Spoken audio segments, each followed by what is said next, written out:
Manuela, yo soy doctora en química de la Universidad de Buenos Aires y bueno, presentate. Bueno, yo soy Eugenio Tal, soy licenciado en química de la Universidad de Buenos Aires, y doctor en física de la Universidad de Buenos Aires, y bueno, contamos un poco nuestra historia mientras empezamos. Bueno, ¿querés empezar la tuya? No, empezamos. No, dale, me es aburrida. Bueno. Hasta que me casé con vos. Bueno, dejemos esas cosas para después.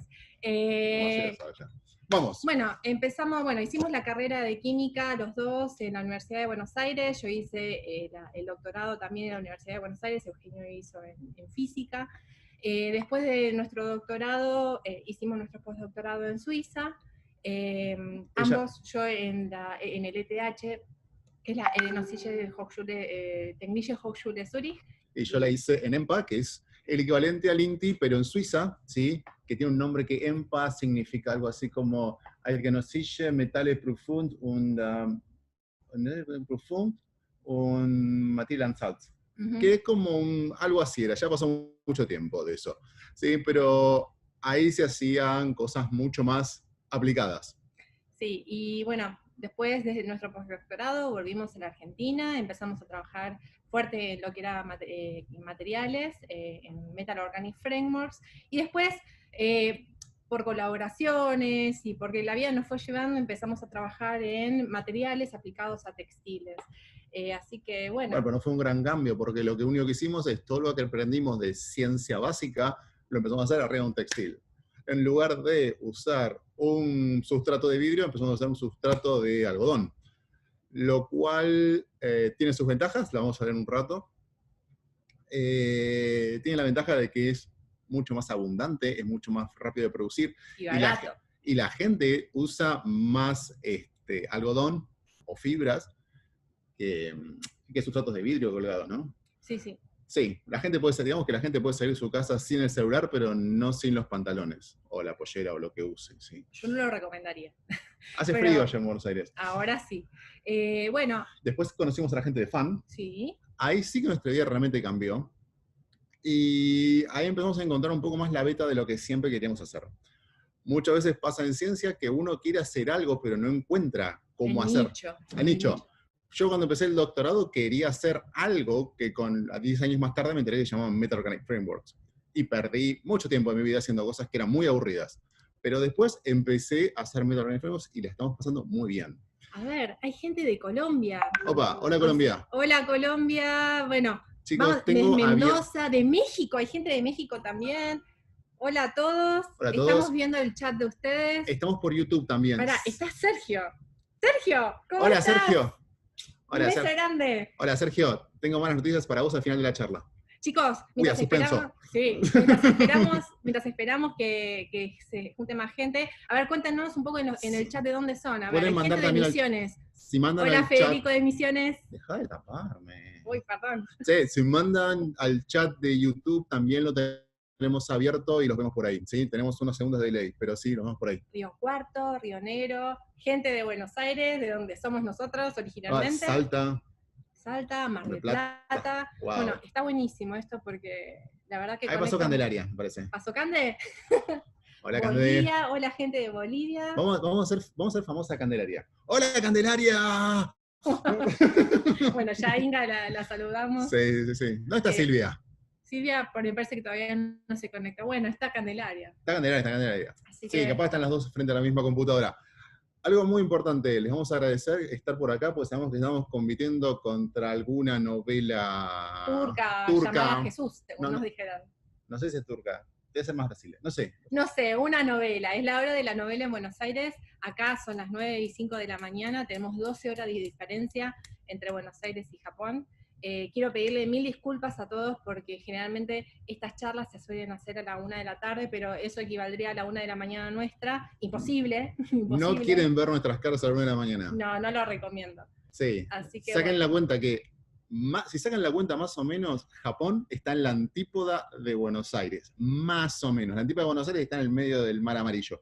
Pero más o menos estamos del otro lado del planeta, pasando por el centro. Hay gente de Colombia, que es la tierra. Sí, es la tierra de Juan Inestrosa, que es uno de nuestros mejores amigos, es un capo de los textiles. Nunca me hubiera metido en textiles sin Juan Inestrosa. Por culpa de él estamos en textiles. Gracias a él. Bueno, sí, gracias a él. No, estamos gracias con él porque un rosarino llegó tarde a tomar helado, pero es una historia muy larga esa. Muy larga. Tengo gente en el chat acá de YouTube, Santa Fe, Córdoba, Neuquén, Tucumán, Mar del Plata, ¿sí? De todos lados. Acá, gente de Santa Cruz. Upa. Sí, también. Saludos a Santa Cruz. Ahí acá, los norteños. Sí, los norteños. ¿Qué parte de Santa Cruz es? Tenemos que empezar a hacer la charla porque más que para hacer sociales, vinimos a hablar un poco de textiles y de nanotecnología aplicada en textiles para Wearable Technologies. Entonces vamos a empezar a... Ténganme paciencia. ¿Cuánto tenemos? Tenemos 10 minutos, esperamos... ¿Cuánto? ¿Empezamos ya? Sí. Arrancamos, cuando ustedes quieran, dijo... Listo. Listo. Bueno, vamos a empezar a compartir acá nuestra presentación. Nuestra presentación. A ver, ténganos paciencia 2 segundos y largamos. Compartir pantalla completa. Vamos a compartir pantalla. Y recuerden, apaguen los micrófonos, apaguen sus cámaras, y todas las preguntas las vamos a hacer al final de la charla, ¿sí? Así que anótenselo o ténganlo guardado, así no se olvidan. Y bueno, empezamos, ¿sí? ¿Me toca a mí? Sí, empezás vos. Opa, empiezo yo. Bueno, título de la charla, Wearable Technology. Sí, yo voy a empezar un poco más con conceptos y después Manu va a entrar y les va a explicar qué es lo que se está haciendo, ¿sí? Y después hay un bonus track al final. Bueno, les vamos a contar dónde estamos. Nosotros estamos en el mapa donde ven ahí, ¿sí? Nosotros estamos en el medio de Japón, ¿sí? Donde ven ese punto, esa estrella amarilla. Estamos en las montañas japonesas. Son los Alpes japoneses, donde se puede hacer del mejor esquí, de los mejores snowboard que hay. ¿Qué hay alrededor donde estamos nosotros? Bueno, nosotros estamos en una ciudad que se llama Ueda. Ueda era la capital de la seda en el periodo Edo, ¿sí? Y en el Meiji. Y en el Meiji. Para los que son muy otakus, ¿sí? Es más o menos cuando Kenshin deja de ser un Hitokiri, ¿sí? Bueno, lo que tenemos acá, en esta parte de acá, van a ver, esto es el castillo de Ueda. El castillo de Ueda no dice mucho porque los castillos fueron desmantelados al final de la era Meiji para destruir el poder feudal, ¿sí? Y pasar el poder al emperador. Pero en este castillo vivió Sanada. Sanada, en este momento es un dios, literalmente. Está en un templo y en Japón todo se puede transformar en un dios, ¿sí? Estoy hablando por 2 cámaras yo. ¿Qué hacemos con esto? Bueno, me van a ver acá como una persona más. Bueno, ese señor con 2.000 soldados frenó al ejército de Tokugawa de 40.000. O sea, son uno de los mayores generales, se van a ver en muchos videojuegos. Después, abajo, aquí van a ver lo que es el castillo de Matsumoto, que está a 30, 40 kilómetros. Es uno de los castillos que está junto con el castillo de Osaka. Y el Meiji, sí, son los 3 castillos más hermosos de Japón, ¿sí? Y por último, acá abajo van a tener lo que es el Zenkoji. El Zenkoji es uno de los 2 lugares de peregrinación de Japón. Uno es el monte Fuji y otro es el Zenkoji, ¿sí?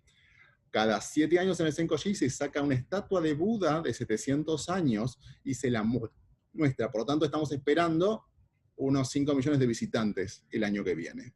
Sí, el coronavirus nos deja. ¿Sí? Pero bueno, a veces son unas referencias turísticas. Ahora vamos a hablar para la gente otaku. Para la gente otaku estamos cerca de Matsushiro. Matsushiro es el lugar donde sucede la activación subterránea del EVA 3, después que la rama de NERF de Estados Unidos se vaporiza junto con el EVA 4. ¿Sí? Y para lo más importante que todo esto es que no es solamente parte de un anime. La base de Matsushiro existe, se construyó en el 45 por si la guerra llegaba al continente y tiene decenas de kilómetros construidos abajo de la tierra. Ven acá el plano y acá es cuando estuvimos de visita, ¿sí? Otro dato otaku es que Matsumoto, que está acá donde está este castillo, es donde existe Tokyo 2 en NERF, ¿sí? Bueno, terminamos con las referencias turísticas y otakus, porque uno viene a Japón porque es bastante otaku, ¿sí? Y ahora vamos a hablar de lo que es la universidad. La universidad fue fundada en 1873, ¿sí? El campus tiene el campus de Nagano, en la capital, el campus de Matsushiro, el campus de Shinsho, Matsumoto y Nagano, ¿sí? 3 campus. El de Shinsho específicamente está su función principal son textiles. ¿Por qué? Porque acá se centraba toda la producción de seda, ¿sí? Acá hay edificios enormes donde se cultivaban capullos de seda para hacer seda porque era, era lo más rentable, ¿sí? Bueno, acá abajo tienen el link de la universidad, pueden entrar. La universidad es absolutamente hermosa, friendly, ¿sí? Si alguien quiere en algún momento tener algún contacto, alguna consulta sobre la universidad, nos pueden enviar un mensaje, ¿sí? Y no se preocupen por el japonés, hay clases de japonés que pueden tomar tranquilamente. Nosotros estamos en eso, ¿sí? Hablamos muy poco japonés, pero hablamos. Sí, pero es un idioma que si le ponen empeño no tiene complicaciones grandes y pueden hablarlo en cuestión de 4 meses, ¿sí? ¿Sí? Nosotros no nos pasó eso. Ahora vamos a hablar un poco más de... Esta es una universidad de ciencia aplicada. Entonces vamos a hablar un poco de ciencia aplicada y ciencia básica, ¿sí? La ciencia básica satisface la curiosidad. La ciencia aplicada satisface una necesidad, ¿sí? Eso es algo muy importante que aprendimos una vez en una charla en el CERN. El CERN, ¿saben lo que es? El acelerador de partículas, la máquina de Dios, en la frontera suizo-francesa.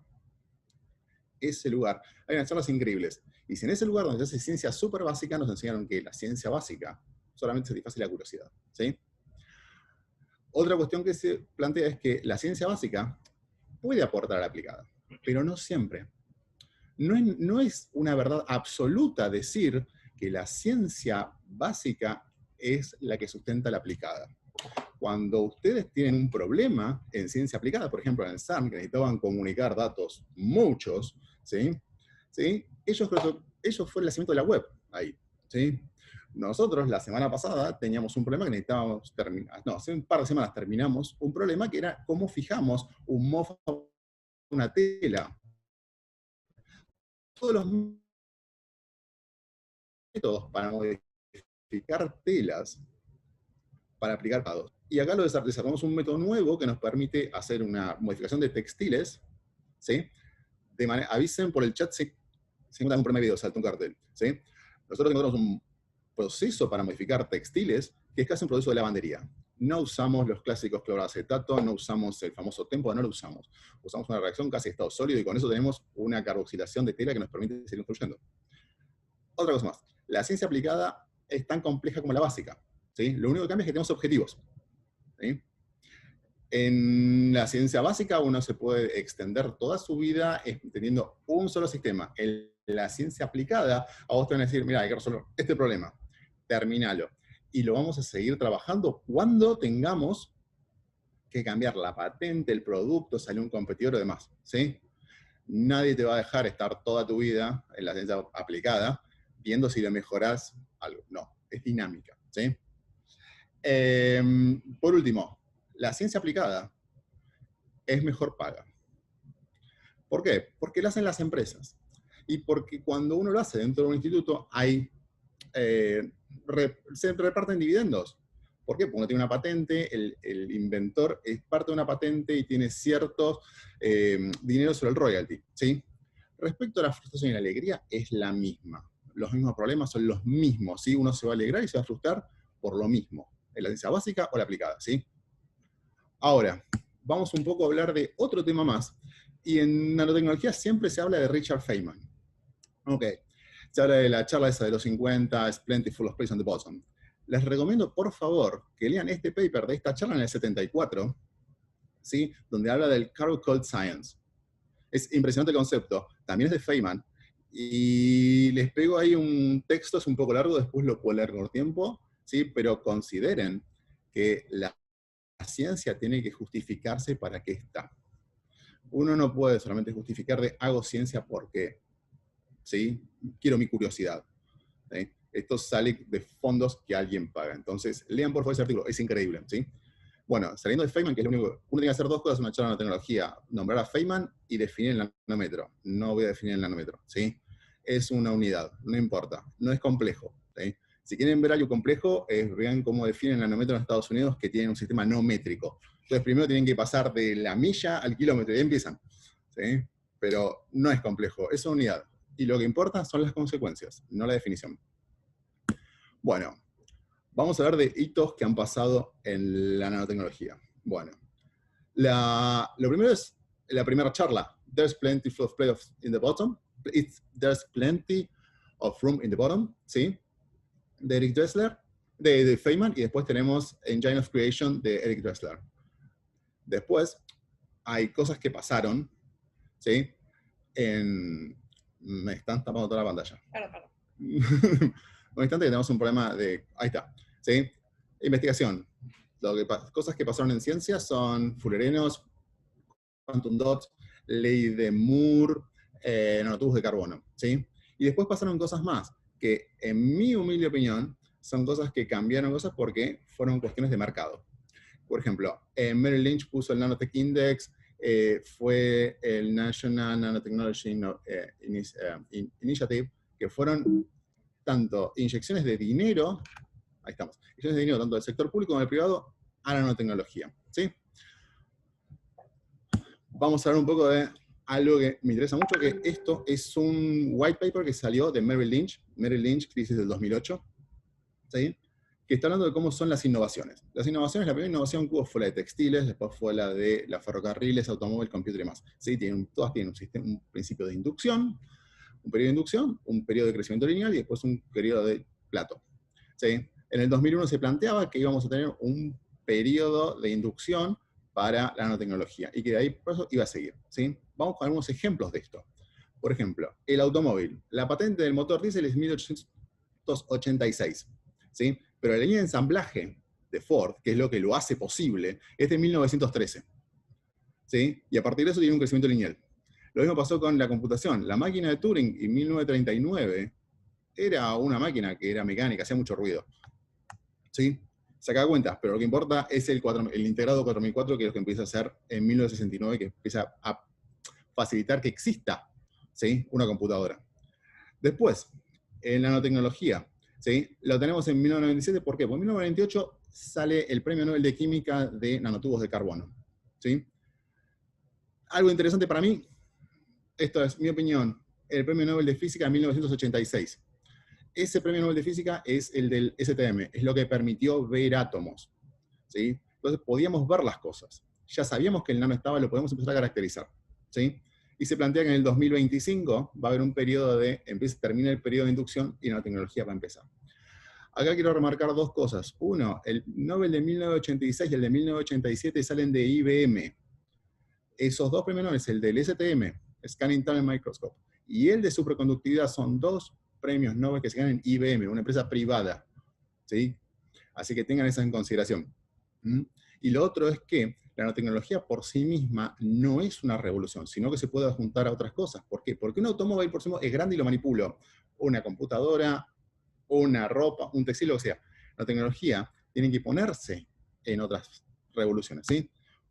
Por ejemplo, la ley de Moore, tenemos acá que en la computación, la revolución empieza ¿por qué? Porque en 1999 teníamos un semiconductor de 180 nanómetros, ¿sí? Y si van ahora al último celular que tienen, van a tener un nanómetro, creo que son de 11 o de 7 nanómetros, ¿sí? La nanotecnología se va metiendo ahí, ¿sí? ¿Sí? Y otras cosas, hay muchos tipos de nanotecnología. No es la misma nanotecnología que va a hacer un físico que la que va a hacer un químico. Esta nanotecnología no se puede hacer en un laboratorio así nomás, ¿sí? Catalizadores. Los catalizadores que nos permiten que los gases por nuestro caño de escape, perdón, no me salía en español, por el caño de escape, salgan más rápido, se neutralicen más rápido, y entonces mi auto puede andar mucho más rápido, ¿sí? Esta no es lo que puede hacer un químico. La otra cuestión que yo puedo hacer es sobre telas. Sobre telas hay dos proyectos que yo tengo conocimiento, seguramente hay más, pero esos son los dos más conocidos. Advanced Functional Fibers of America, ¿sí? Es mucho dinero que está inyectando el sector público para trabajar sobre modificaciones de telas. Mucho. En todas las áreas se le puede ocurrir.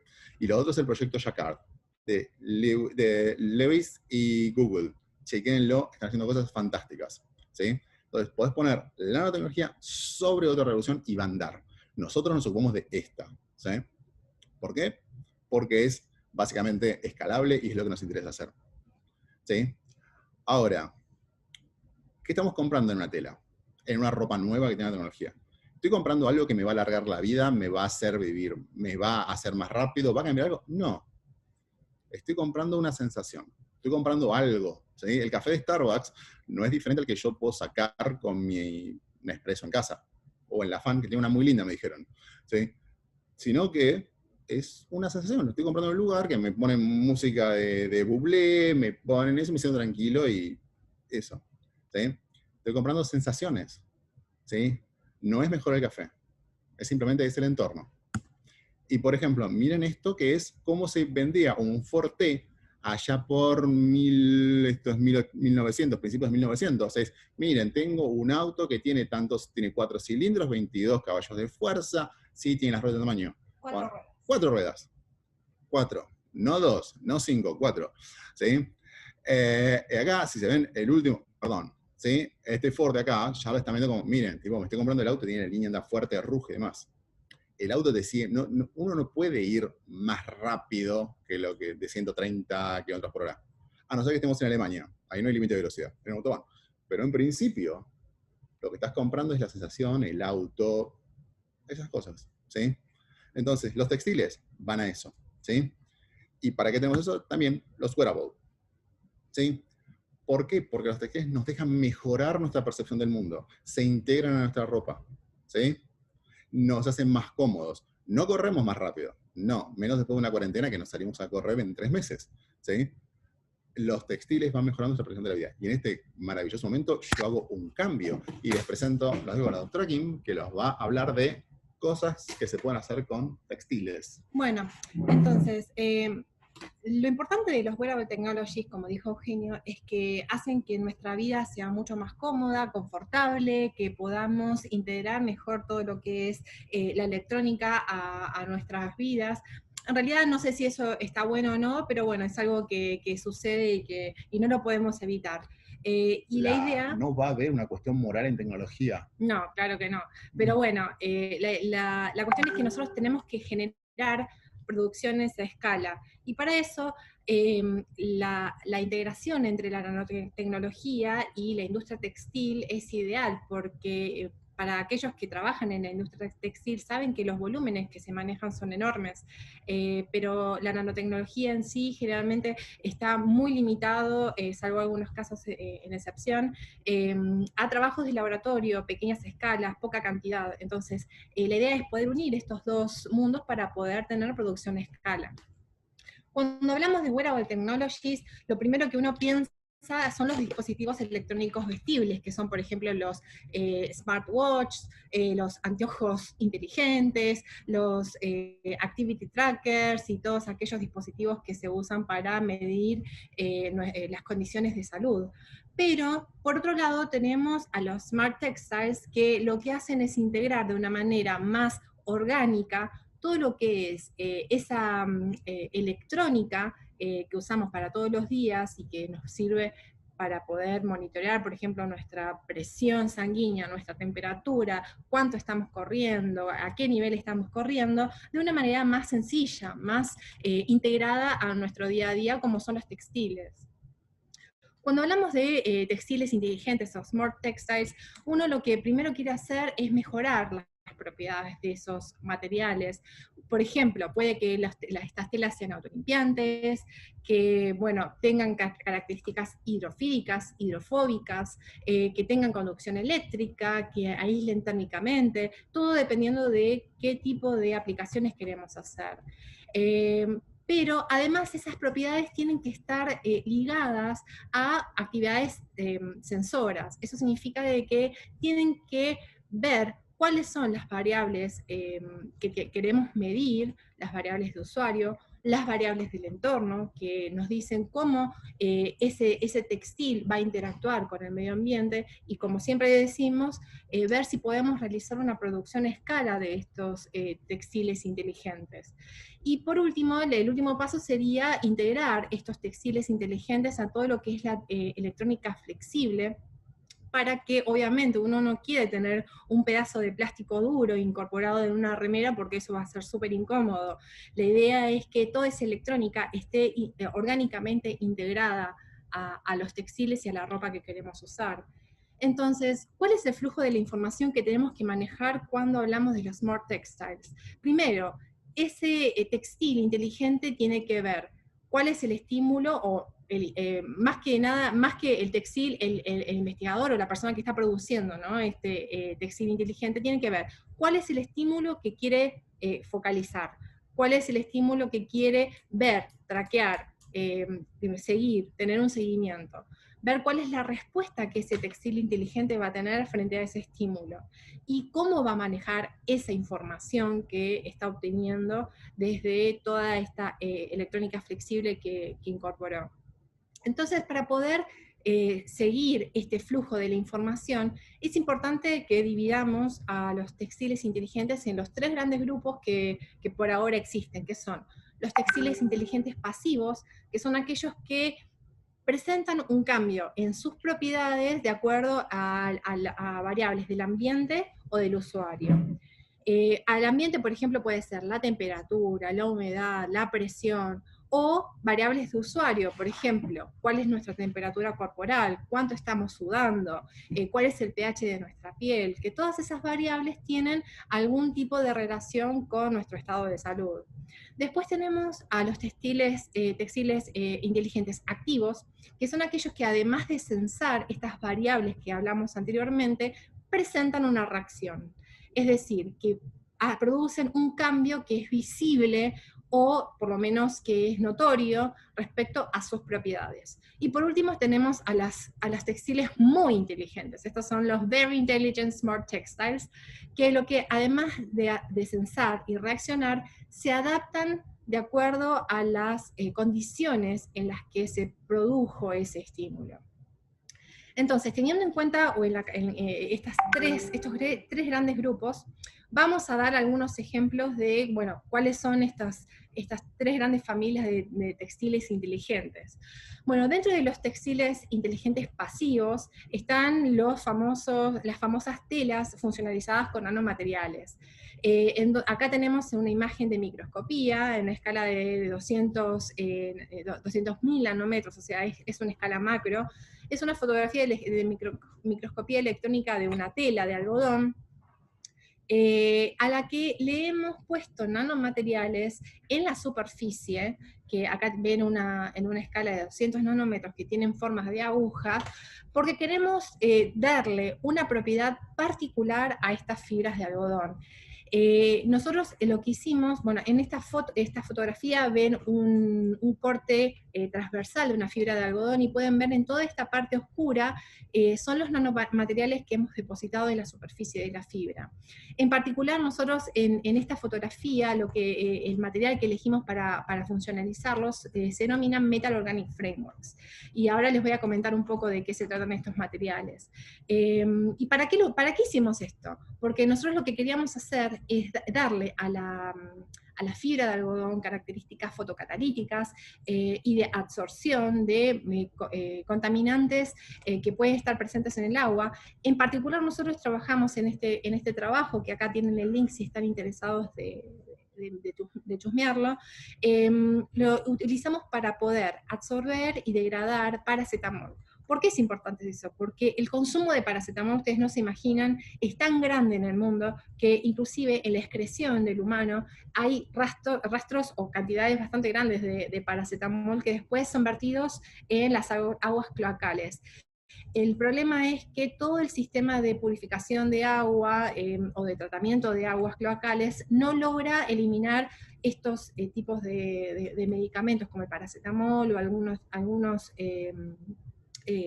antibióticos que se suelen utilizar a grandes escalas.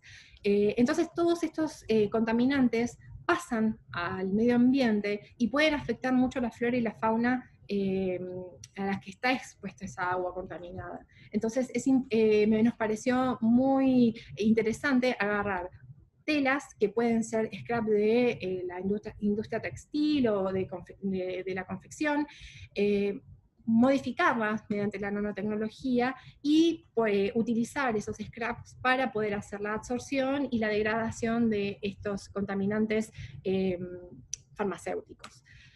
Bueno, entonces nosotros habíamos hablado de que era un MOF. Un MOF, o Metal Organic Framework, no es más que un tipo de material orgánico inorgánico híbrido que tiene las características de tener un área superficial muy grande, son materiales cristalinos, y uno lo que tiene que imaginarse, si no tienen un background químico, es que la unión entre la parte orgánica e inorgánica me va a formar lo que yo llamo, bueno, los ladrillos Lego.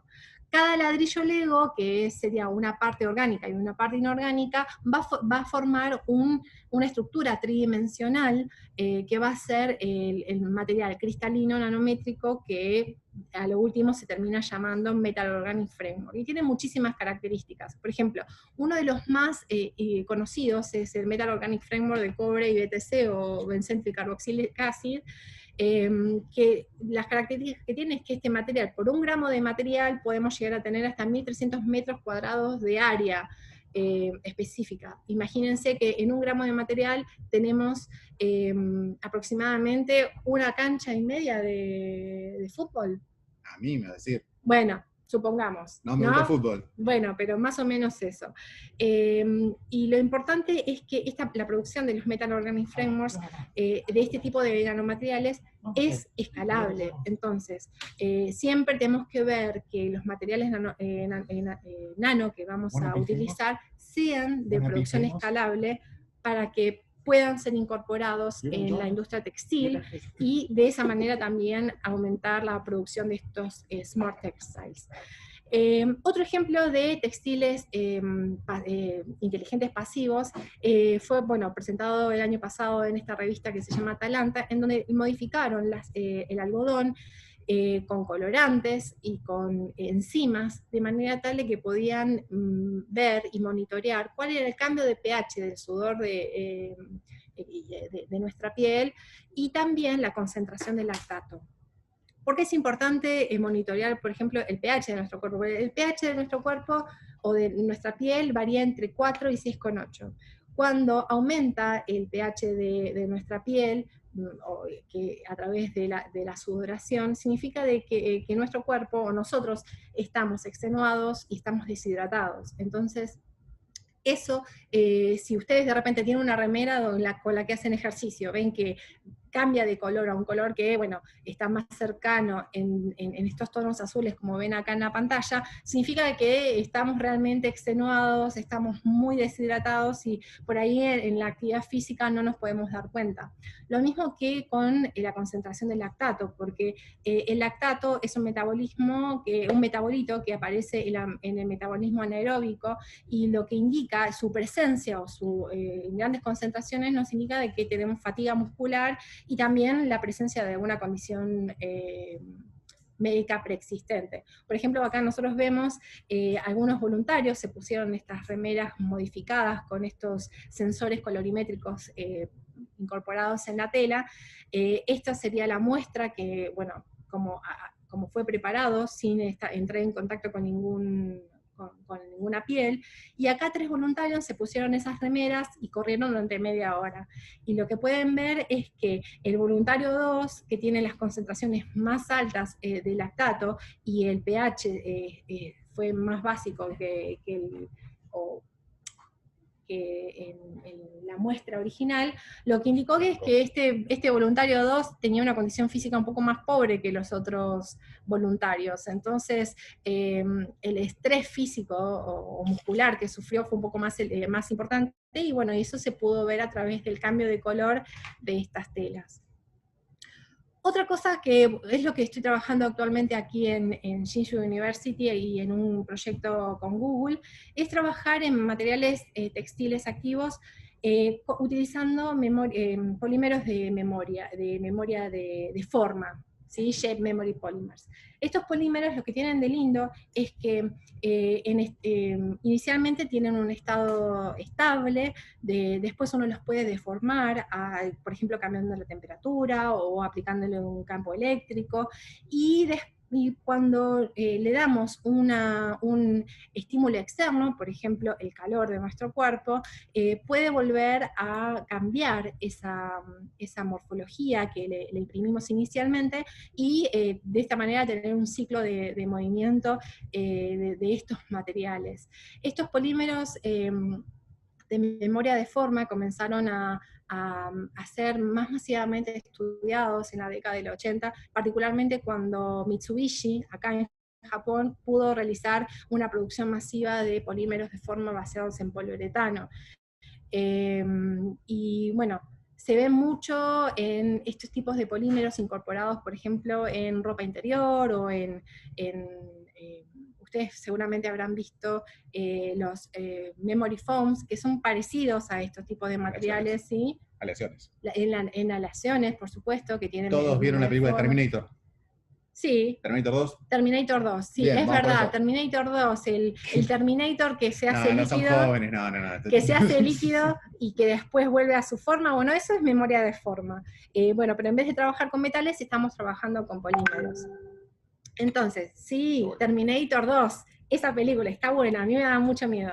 Ahora lo que lo quiero mostrar, este pequeño video que apareció en Science en el 2016, es un polímero de forma que obviamente es rígido, no estamos hablando de telas en este caso, que tenía inicialmente una forma de barco, a través de plegado de origami, y lo pusieron en un horno, que por suerte tenía una ventanita, y podemos ver cómo el cambio de la temperatura afecta la morfología de este polímero. ¿Ven? Cambió de tener una forma de barquito, y en contacto con estas altas temperaturas cambió a una forma de un ave, ¿sí? de origami.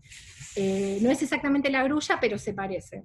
Pero, entonces, lo que tienen de lindo de estos materiales es esto, que de acuerdo al estímulo externo pueden cambiar su morfología. Entonces, la idea es poder utilizar esos polímeros de memoria de forma, no ya en placas rígidas, como vimos en el video anterior, sino como fibras, e incorporarlos en los hilos tradicionales para hacer tejidos.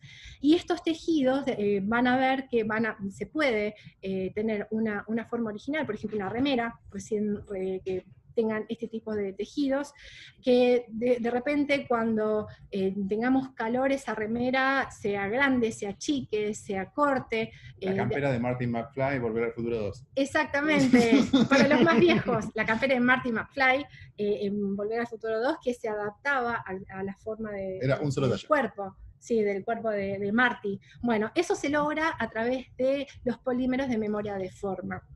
Por ejemplo, acá ustedes ven que, bueno, un ejemplo de una manga que a temperatura normal corporal, cuando la temperatura corporal aumenta porque tenemos calor, ¿qué puede llegar a pasar? Esa manga se empieza a cortar. Entonces, de repente, de tener una remera manga larga, podemos pasar a tener una remera manga corta en una sola prenda.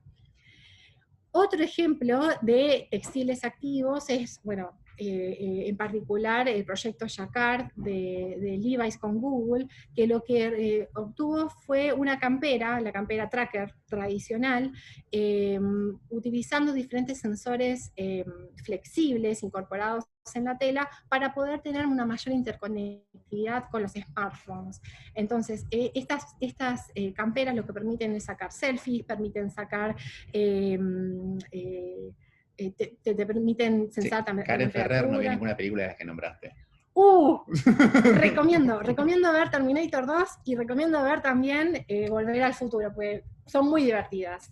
Vean Pulp Fiction también, vean El Club de la Pelea también, eso de no te da, chicos, perdón.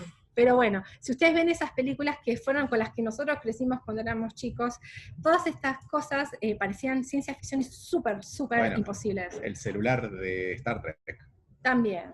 El intercomunicador de Star Trek es nuestro celular. Quiero un phaser. Así que bueno, sí. Volviendo a la charla, el proyecto Levi's lo que hizo fue aumentar la interconectividad entre todo lo que es textiles a través de su campera con los smartphones y todas las funciones que tienen los smartphones. Pero otro proyecto re lindo que me pareció que era importante mostrarlo, es el proyecto que tiene Google con Adidas, que es para este tipo de plantillas que se llaman plantillas gamer. ¿Qué es lo que hacen? Tienen plantillas incorporadas con un montón de sensores, son súper flexibles, si ustedes lo ven a simple vista, tienen forma de plantilla, no tienen ninguna parte extraña, digamos, y son cómodas para utilizarlos para hacer actividad física, por ejemplo, en particular el fútbol, que tienen sensores incorporados como acelerómetros y giróscopos, y nos dan información de la performance de ese jugador de fútbol, y tiene un análisis de datos en línea. Esto es súper importante. ¿Por qué? Porque una cosa es tener la información y que quede almacenado en el celular y que después tengamos que hacer todo un análisis de datos de ello. Muchas veces los usuarios por ahí no tienen la formación necesaria para poder ver esos datos crudos, pero la información que nos dan este tipo de dispositivos en general, unidos con la electrónica flexible y los textiles inteligentes, es que nos tienen que dar información que el usuario pueda interpretarlo de una manera rápida y sencilla. Pero ¿ustedes se imaginan tener esta electrónica flexible incorporada a los textiles sin utilizar cables? O sea, uno ve cualquier aparato electrónico y ve cables de cobre metidos por todos lados. Inicialmente, los textiles conductores se realizaron a través del uso de estos pequeños cables muy finitos, tan finitos como el cabello humano, tejidos o mezclados en la misma fibra textil. Pero ahora, en vez de utilizar fibras metálicas, la idea es poder utilizar polímeros conductores que estén realizando un recubrimiento flexible en esas fibras, y que nos den las mismas prestaciones en términos de conductividad eléctrica que un cable de cobre. Entonces, la nanotecnología acá tiene, bueno, su injerencia en cuanto a el tipo de recubrimiento que hacen sobre los textiles, el tipo de material que vamos a utilizar para hacer estos recubrimientos, y como ven en esta figura, que acá tienen el link del paper si están interesados en verlo, se puede hacer sobre algodón, sobre lino, sobre poliéster, hay un montón de otros materiales que sirven como sustrato o base para poder hacer estos recubrimientos conductores. Entonces, estas fibras, en particular el algodón, que es muy utilizado por todos, es más, yo tengo puesto una remera de algodón el día de hoy, van a servir como cables para poder integrar la ropa y los electrónicos flexibles que van a realizar el sensado y el análisis de datos de los cambios que se produzcan en nuestro cuerpo, en particular, de acuerdo a los estímulos internos o externos. Pero, ¿qué pasa con los textiles muy inteligentes? Los Very Smart Textiles todavía están un poquitito en el futuro, no tenemos ejemplos en el día a día, digamos, de cómo se podría llegar a implementar estos textiles súper inteligentes, pero si nosotros vemos cómo fue evolucionando el traje de astronauta desde los años 60, los años 90, hasta la actualidad, vemos que hay una miniaturización de todo lo que es electrónica incorporada a las vestimentas, a través del uso de todos estos textiles inteligentes que les fui nombrando anteriormente. Por ejemplo, acá en esta figura que salió en el New York Times, que muestra una radiografía de cómo es el traje espacial que se utilizó en las Discovery, en las misiones Discovery y las que vinieron después, ven que es súper inflado, es súper cool, que tiene un montón de capas, tiene un montón de electrónica rígida incorporada en ese traje.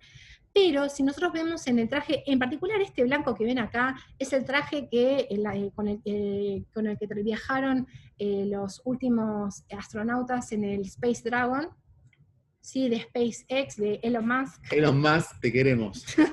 Ven que estos trajes no difieren mucho de un traje de motociclista. Súper... A mí me recuerda el traje, el dummy suit de Evangelion, perdón, ¿no? Soy matemático. Pero, sí, un poco. Pero bueno, la cuestión es que estos trajes son más ajustados al cuerpo, tienen menos volumen, y toda la electrónica está incorporada en ese traje, aunque no se vea.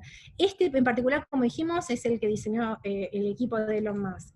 Y este azul que ven acá es el que diseñó la empresa Boeing, que fue la que compitió. ¿La que perdió? ¿La que sí, perdió? es la que perdió. Compitió y perdió frente a Elon Musk, frente a SpaceX, cuando hicieron la licitación para ver cómo iban a llevar a los astronautas de una manera segura a la estación espacial. Así que bueno, la idea está, los fundamentos están, pero bueno, también depende mucho de el uso que le quieran dar y de la imaginación de ustedes, que son los que están en la parte de diseño y son los usuarios también. Cande, Inga, Silvia, eso es para ustedes. Eso es para ustedes. Ver cómo pueden incorporar estos materiales o textiles inteligentes para dar las diferentes funcionalidades y para mejorar la calidad de vida de los usuarios. ¿Haces un lugar? Sí, claro, te invito. Además piensen en esto, es el mismo, ustedes, todas las charlas de tecnología que tenemos hasta ahora, van a decir, no, tienen el bottom up, top down y demás. Textiles es lo mismo, chicos. Ustedes diseñan la fibra y pueden irse al diseño de la fibra o pueden ir al diseño de la prenda. Si quieren hablar del diseño de la prenda, vayan con Inga, Silvia. Cande, te recibís pronto, ¿no? Hagan eso, ¿sí? El misma aproximación es, ustedes diseñan la fibra, diseñan el polímero, hacen la fibra y lo hacen como hacemos acá, o directamente dicen tipo, no, mira, este material ya existe, me sirve y lo uso. Exactamente. Hay que sacar provecho a lo que ya existe y sacar provecho a los métodos de producciones masivos de estos materiales para poder incrementar la producción y así hacer todo más barato y más fácil para poder implementarlo en el día a día. Básicamente, exactamente. Bueno, mostramos algo que estamos haciendo. Hasta ahora fue como, bueno, miren, esto es lo que estamos haciendo ahora. ¿Qué hicimos? Bueno, tenemos un problema. Fluoruros. Fluoruros, contaminación en aguas, básicamente. ¿Sí? Los fluoruros son un problema terrible. Pongan en Wikipedia fluorosis y van a ver los efectos del flúor sobre dientes, huesos, articulaciones. Es terrible. ¿Sí? Argentina tiene esos problemas. ¿Sí? Córdoba, norte de Córdoba y San Luis. ¿Sí? Los problemas más grandes están en la costa oriental de África. ¿Sí? Tanzania y demás. ¿Sí? Entonces, ¿qué hicimos nosotros? Primero, modificamos un textil. ¿Por qué? Porque es una muy buena matriz porosa. El agua fluye muy bueno por ahí, nos da mejores cualidades que el papel para lo que necesitamos nosotros. ¿Sí? Además, pensando en la problemática particular de Tanzania, Tanzania es uno de los productores mundiales más importantes de algodón orgánico. Sí. Entonces, la idea es también utilizar parte de la producción local de algodón. Sí, y creo que hay la curva de crecimiento de población por cuestión, o sea, tipo, hay un florecimiento económico, creo que el 2050 doblan la población y no hay agua. No hay agua. No hay agua. ¿Sí? En realidad eso pasa en todo el mundo, o sea, la cantidad de agua dulce que hay en el mundo es muy, muy chiquita. Bueno, según mi hijo, un 3% del agua del mundo es solamente. Sí, está preocupado el chico. Está preocupado. Entonces, la cuestión del de los fluoruros en agua es que como son cuestiones geológicas, ¿sí? Por donde va pasando el cauce del río, puedes tener un río que está contaminado y uno que no.